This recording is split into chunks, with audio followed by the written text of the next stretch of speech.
Thank you, Eric, for that kind introduction. Now, as you can imagine, I was asked to come up with a title for my presentation somewhere in mid-December.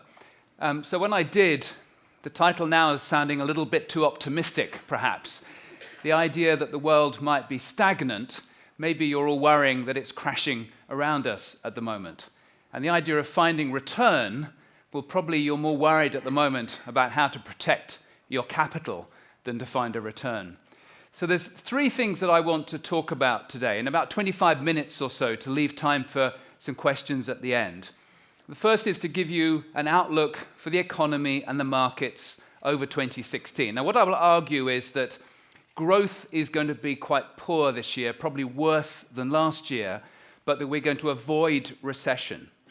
Return from investments everywhere, I'm afraid, is also, I think, going to be quite poor. Secondly, I'll try to put that into a longer-term context. BCA is very much focused on long-term debt cycles, long-term growth drivers. It's very important, I think, in a world which is not something most of us experienced before, to have a roadmap. And one of my favorite sources of quotations about investment, or indeed about life in general, is a US baseball player called Yogi Berra. You may have come across him. He died a few months ago, in fact. And he said these things that sound, at first hearing, to be rather stupid, but when you think about them, are actually quite profound. And one of my favorite sayings of his is as follows. He said, "You've got to be very careful if you don't know where you're going, because you might not get there." So I'm going to try and give you a roadmap of how we're going to go over the next few years. And then thirdly, I want to be practical as well. So in this sort of world, how can you make money from your investments? Or at very least, how can you avoid losing money? And my message will be you need to be cautious, but don't go all out defensive. If you want to make a return at all, you have to take a bit of risk in this sort of world.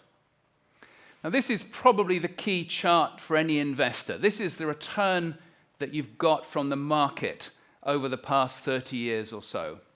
So the last data point on here shows you that during 2015, measured at least in US dollar terms, and in Norwegian kroner would have looked a bit better, but in US dollar terms, you made a return of minus 2% from global equities.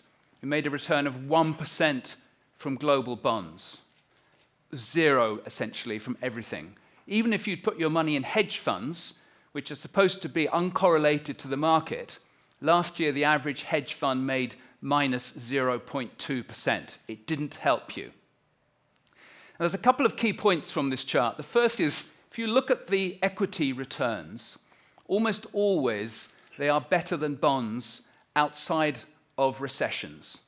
So a key question that I'll try and answer today is, are we heading for a recession? If you look at the grey areas of this chart, which is the official definition of US recessions, you can see during those periods, of course, equities underperformed significantly.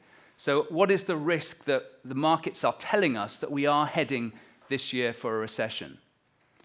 The second key message, I think, is if you go back to previous points ahead of a recession, the return that you got from cash or bonds was significantly better than you can get today. For example, if in 2007 you'd have been very smart, and maybe the Skagen guys noticed this, you'd be very smart and you noticed there's a big recession coming. If you'd have put your money in cash, you made 5% in US dollars in 2007. If you put your money in 10-year US bonds, you also made 5%, and you knew that yield was going to go down, so your total return would probably be 10%. If you do that today, you're lucky if you get zero from cash. 3 month German government bills give you minus 0.6, and the average return from government bonds is 1%. So the risk-free alternative is so much worse these days that I would suggest you must not dismiss equities completely. So what is the picture with the global economy? This one chart probably sums it up pretty well. This is the US ISM. It's probably the single best indicator, in my view, of where the global economy is going.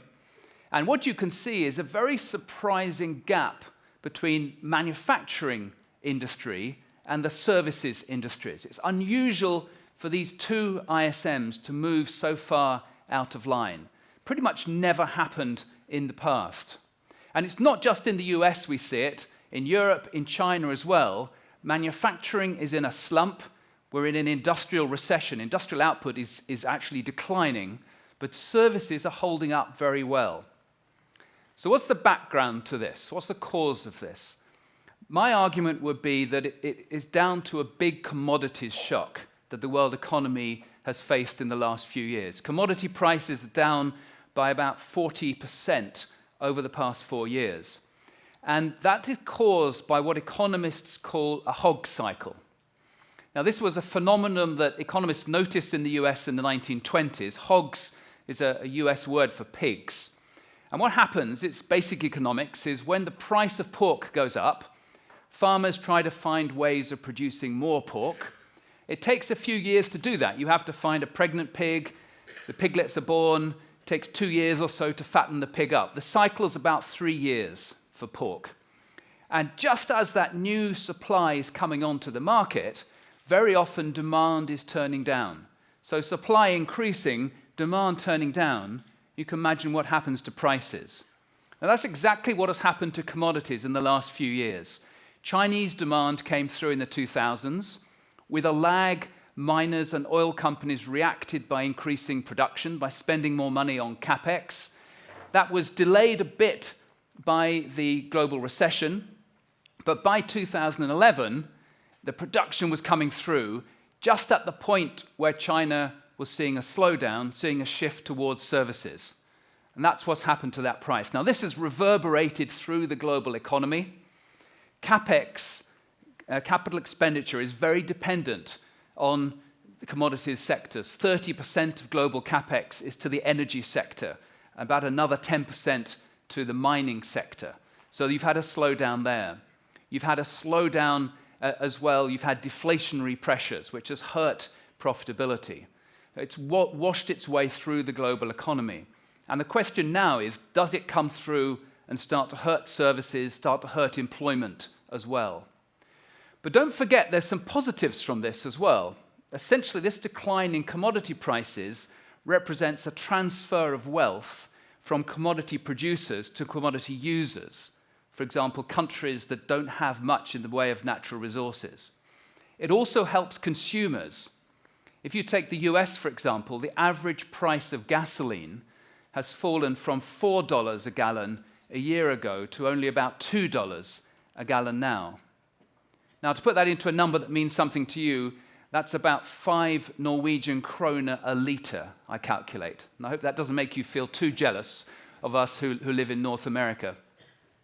So it's very much a positive thing for consumers. It represents almost a tax cut for consumers.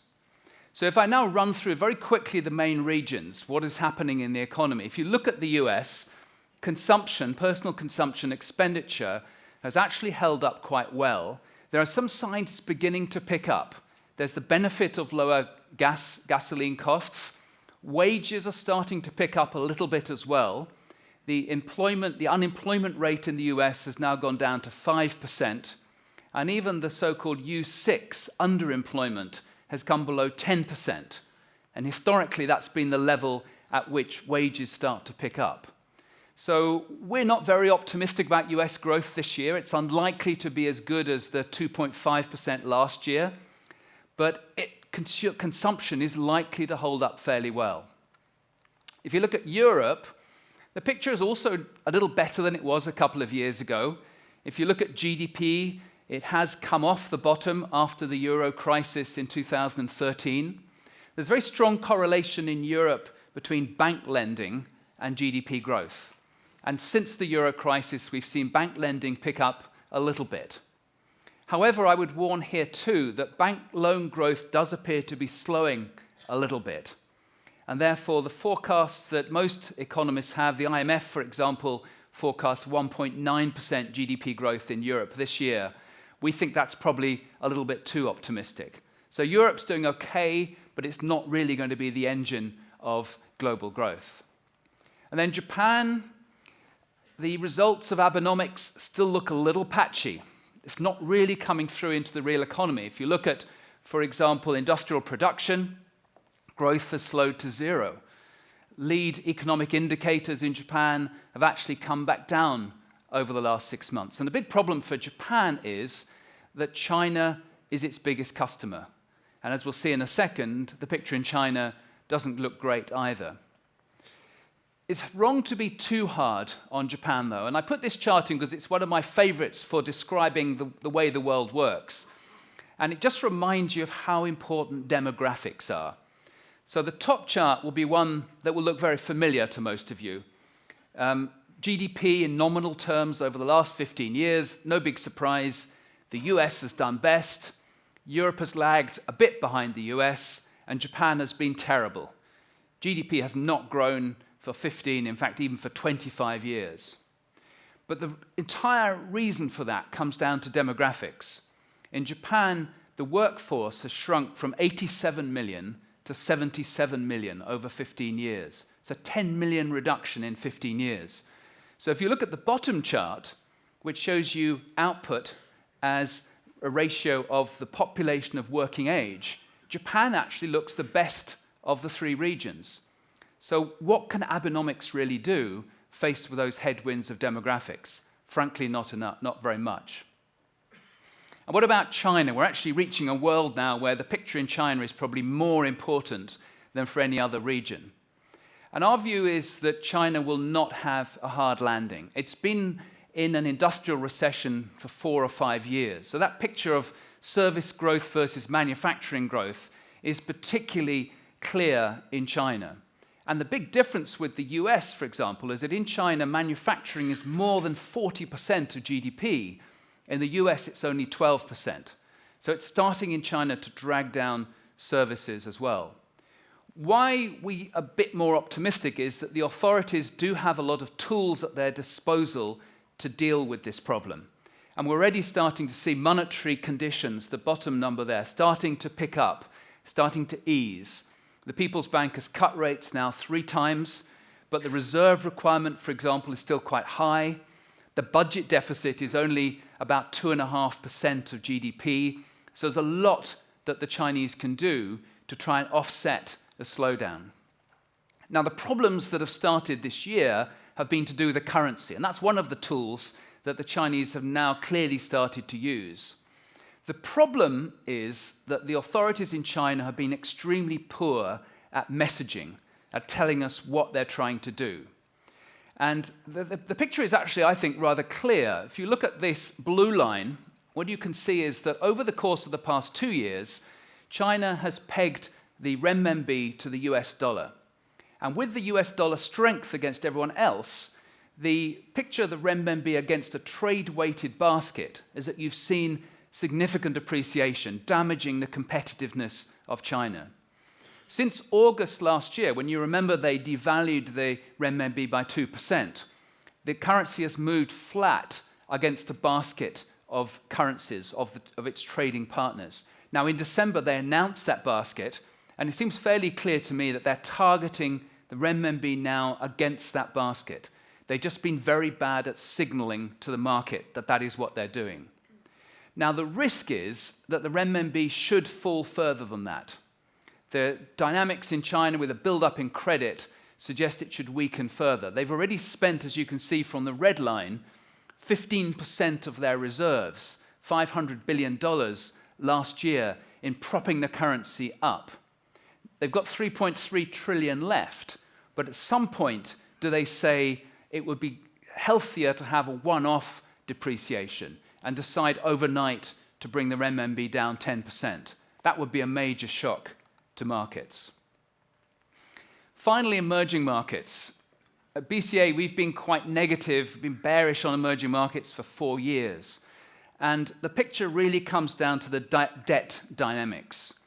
What happened was that after the global financial crisis in 07-08, the Fed eased policy. A lot of that liquidity went into the emerging markets, and we saw a huge pickup in debt. Credit in all of the major emerging markets was growing by more than 20% a year in 2010 to 2012. And what's scary is the level of emerging market debt as a percentage of global GDP is now higher than US debt as a percentage of global GDP at the peak of the housing crisis. So we think that debt is still a problem. The deleveraging process for emerging markets has only just begun. It's going to drag growth down further, means that emerging market currencies are going to weaken. This is clearly the biggest economic risk for markets this year. So am I being too optimistic in suggesting that growth is going to be weak, but we're not hitting a recession? Most of the indicators that we look at are not yet flashing recession. And this has been the most reliable indicator of recessions in history. It's the shape of the yield curve in the US, the difference between 10-year government bond yields and 2-year. And it's currently 2.2 versus 0.9. And you can see that historically, this gap, this shape has always turned negative ahead of a recession. So for it to happen this year, we would need to see the Fed raise rates, let's say 4 times, as they promised, to 1.4 or so, and for the 10-year to fall quite sharply. That's not impossible, but that's certainly not the scenario at the moment. So this is the roadmap I would look at for trying to see how markets work, what causes recessions. It's probably the single most important chart I've got in here. So the red line on here is the potential for output in the US. So if the economy was growing at full potential, full employment, companies were producing at full capacity, that's where GDP would be. And the black line is the actual output. And you can see what happens is, you take 1990, for example. In a recession, output slows, it picks up back to the trend line. But once it starts going above trend, that becomes inflationary. The central bank tightens rates, raises rates, and that often causes the next recession. Now, the last few years, growth has been a bit weak by historical standards, and that led a lot of people to say that's negative for equities. Actually, I would argue the last few years have been a sweet spot for equities. This picture of moderate growth, but a big negative output gap, which means that that growth was non-inflationary, is a perfect environment for risk assets because the central bank can have very accommodative monetary policy.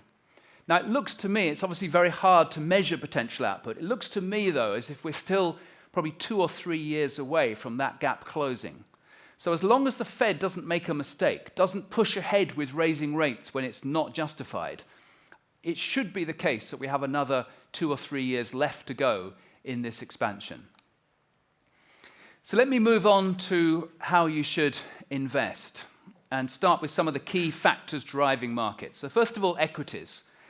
And I'm sorry to say it's very hard to make a case for decent returns from equities this year. If you think about what drives the equity market, simply put, it's earnings growth and then the multiple, the P ratio that the market applies to that earnings growth. So if we start with the valuation, with the P ratio, unfortunately, markets everywhere look quite expensive. So this is the picture at the end of last year. The US market was on a forward PE of 17 times, which is the highest that it was at any time, apart from the peak of the tech bubble at the beginning of 2000. It's come down obviously a little bit, probably 16.5 times, still quite expensive. Europe looks a little cheaper, but the gap between Europe and the Eurozone is pretty similar to the historical average, and the returns that European companies make, the ROE is a bit lower than the US. So I wouldn't argue that Europe's particularly cheap. And Japan is quite similar to Europe. It's cheaper than it was historically, but then in the 90s, it was ludicrously expensive. So valuations everywhere look a little expensive.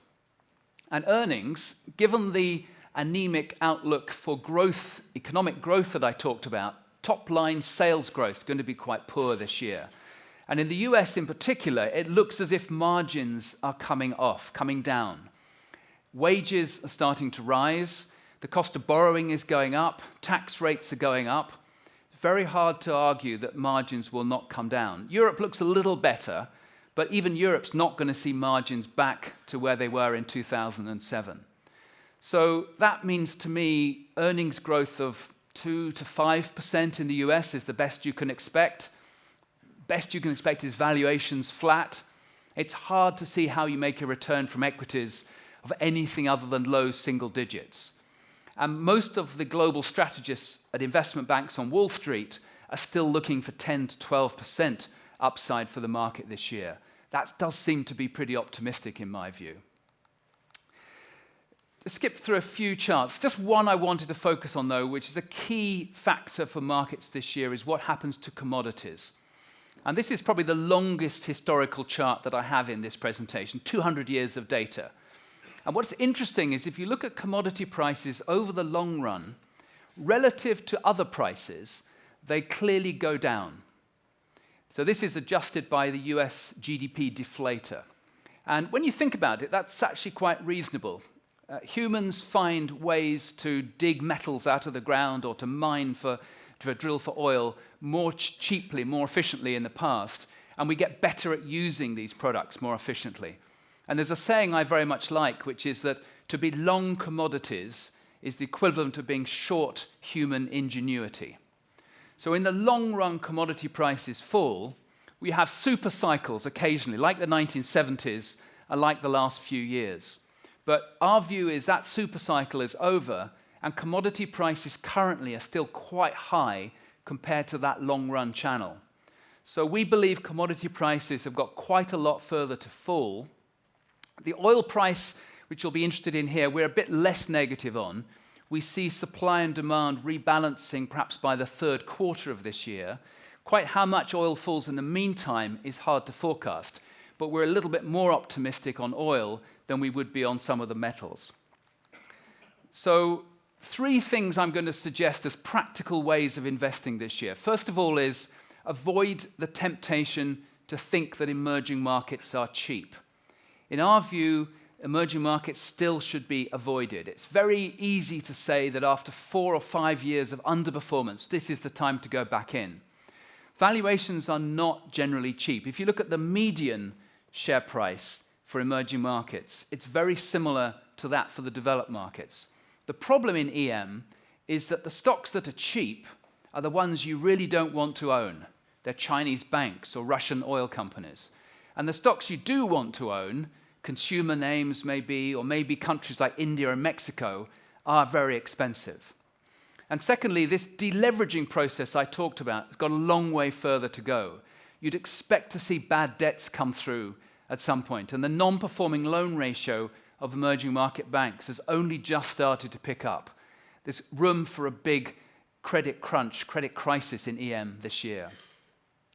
The second practical suggestion, this is a more controversial one, even amongst my colleagues at BCA, is that the best way, I think, to get yield this year, or the best risk-return trade-off, is actually in US high-yield debt.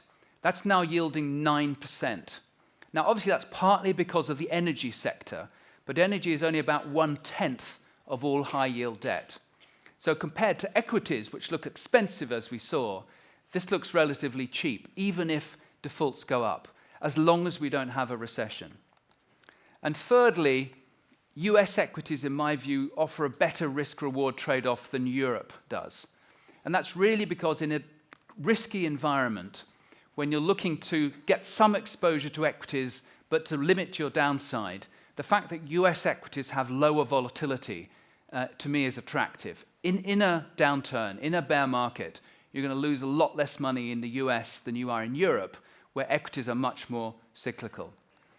So let me finish with a couple of conclusions. I'm afraid to say I think it's going to be hard to make any better returns this year than last. You need to be quite nimble. You might think about trading in and out a little bit. And one rule of thumb, I think, is to be looking to sell US stocks when the S&P 500 is at 2100 and to buy them when it's at 1900. After the last 10 days, it's got down to 1920. We might actually be looking for an opportunity for a short-term buy at the moment. I think the global expansion has probably got a couple of years still to go. But the one thing that I would point out is that when we do hit the next recession, and they will happen at some point, it's going to be a very tricky one. The authorities have run out of ammunition. There's no room to use fiscal policy and very little room to use monetary policy if we go into a recession with rates at 0. So that recession when it comes, could be a really very nasty one. So on that cheerful note, I thank you for your attention. We've got a few minutes left for questions, if you have some. Thank you very much.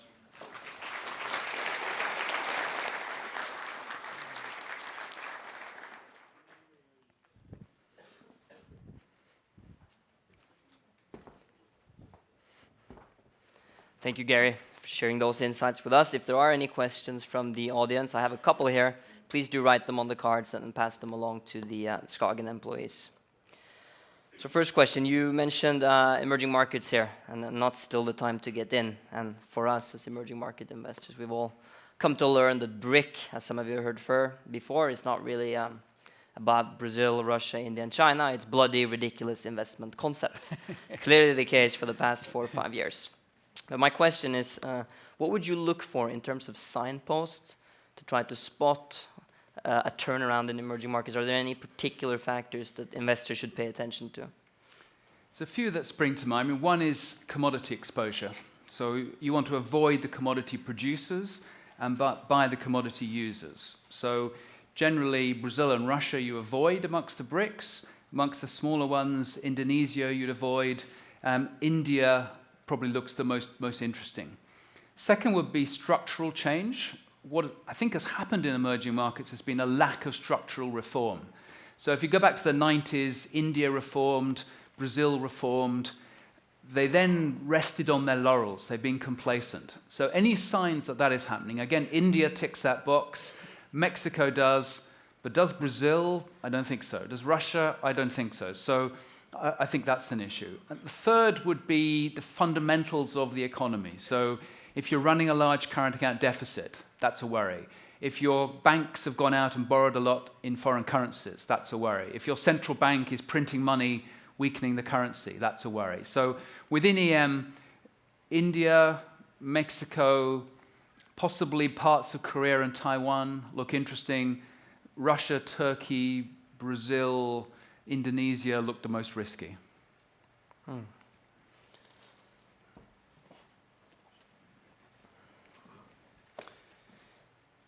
Yes, we have a question here which asks, what about illiquid asset classes such as private equity, private debt, infrastructure, and so on, given the scenarios you just outlined? So in general, I would favor those to a degree. What you get by putting your money in those is an illiquidity premium.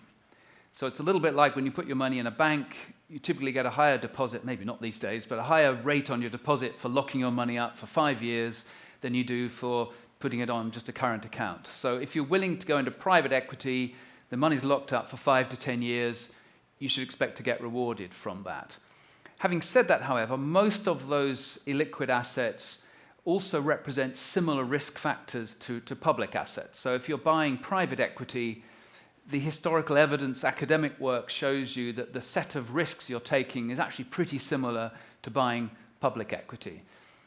Where there are some interest perhaps is in alternative asset classes. I think people increasingly are looking at credit, concept of private credit, like private equity.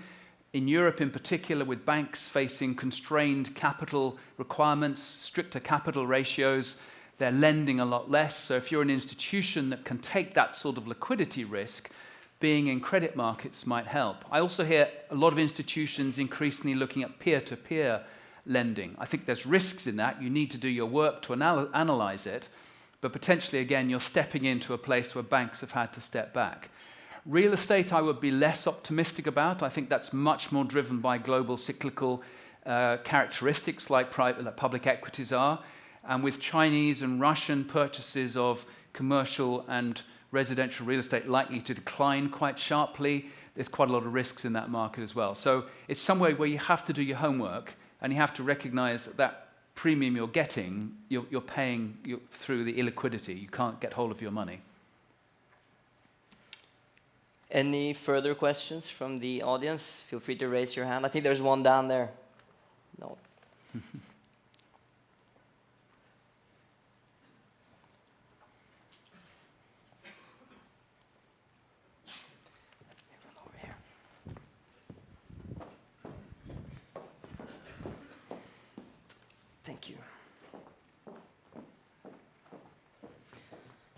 So, Japan was the best market in 2015 and the only market with EPS upgrades despite a stronger yen.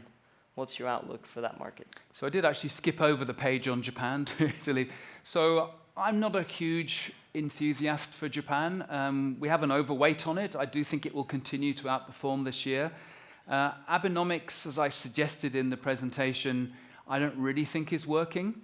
And to some extent, that is actually why I would be positive on Japan this year, that the 2% inflation target, they are far away from achieving. So inflation currently is running at 0.1%, and they're supposed to hit 2% by the end of March next year.